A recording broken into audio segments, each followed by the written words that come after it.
नमस्कार मंडळी, कसमळे रेसिपीमध्ये परत एकदा मोठ्या व्हिडिओमध्ये तुम्हा सर्वांचं स्वागत आहे.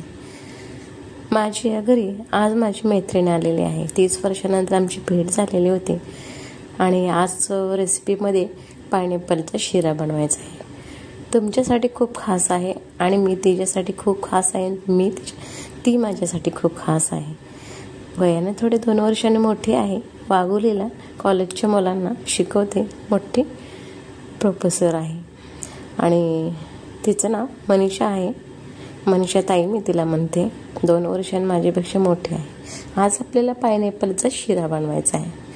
शिरा बनवण्यासाठी रसदार असा पिकलेला पायनॅपल घेऊन यायचा बाजारातून आणि त्याला चांगलं कट केल्याच्या नंतर त्याला काटे असतात. सहसा मला कापायला काही जमला नाही, पण प्रयत्न केला आणि मिक्सरच्या भांड्यामध्ये 2 स्लाईस टाकून मिक्सरला फिरवून घ्यायचं आणि स्लाईस गोड आहेत का म्हणून आम्ही दोघींनी सुद्धा चेक केलेलं होतं. आणि आपल्याला पायनॅपलचा शिरा बनवण्यासाठी ड्रायफ्रूट लागणार आहे. बदाम मिक्स, जायफळ आणि साखर, 1 वाटी रवासुद्धा लागणार आहे. पायनॅपल खूप रसाळ आणि गोड होता. चेक केला आम्ही दोघींनी आणि पायनॅपलचा शिरा बनवण्यासाठी तयार झालो. आणि मी व्हिडिओ बनवत होते, शूट करत होते, त्यामुळे मी तिला म्हणलं की तूच पायनॅपलचा शिरा बनव. ती म्हणली तयारसुद्धा झाली. हो चालेल असं म्हणले. तिला व्हिडिओमध्ये यायला खूप आवडलं बरं का. खूप खुश होते आणि तिच्या घरी गेल्याच्या नंतर ती व्हिडिओ परत तिच्या घरच्यांना सगळ्यांनाच दाखवत होते बरं का. खूप आम्ही एन्जॉय केला, धमाल मस्तीसुद्धा केली. बरं वाटतं ना, मैत्रिणी आपली 30 वर्षानंतर भेटल्याच्या नंतर खूप आनंद होतो आणि मी खूप खुश होते. गॅसवरती कढई ठेवली. 2 चमचे तूप टाकलं.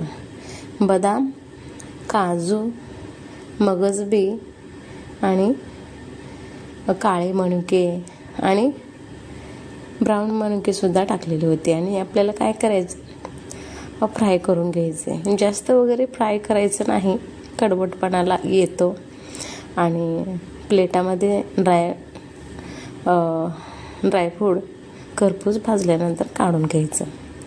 व्हिडिओ मी शूट करत होते, त्यामुळे मनीषा ताईला सांगितलं की तू रेसिपी बनवून घे म्हणून. त्याच तुपामध्ये रवा टाकून घ्यायचा.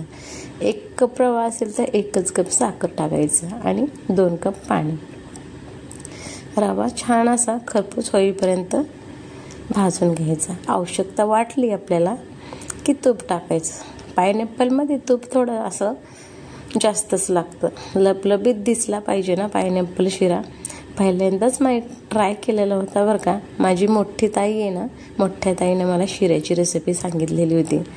बऱ्याचदा आपण कुणाची ना कुणाची रेसिपी घेतच असतो. लहानपणापासून आपण पाहतच असतो, अनुभव घेतच. शहर आणि एरिया बदलला आणि माणूस बदलला की पावलोपावली मिनटाला आपल्याला काहीतरी शिकायला मिळतच असतं. रवा सगळा भाजलेला काढून घेतला. कढई साफ करून घेतली आणि त्यामध्ये 2 हंडाभर पाणी टाकलं. 2 हंडाभर म्हणजे 2 वाट्या पाणी टाकलं.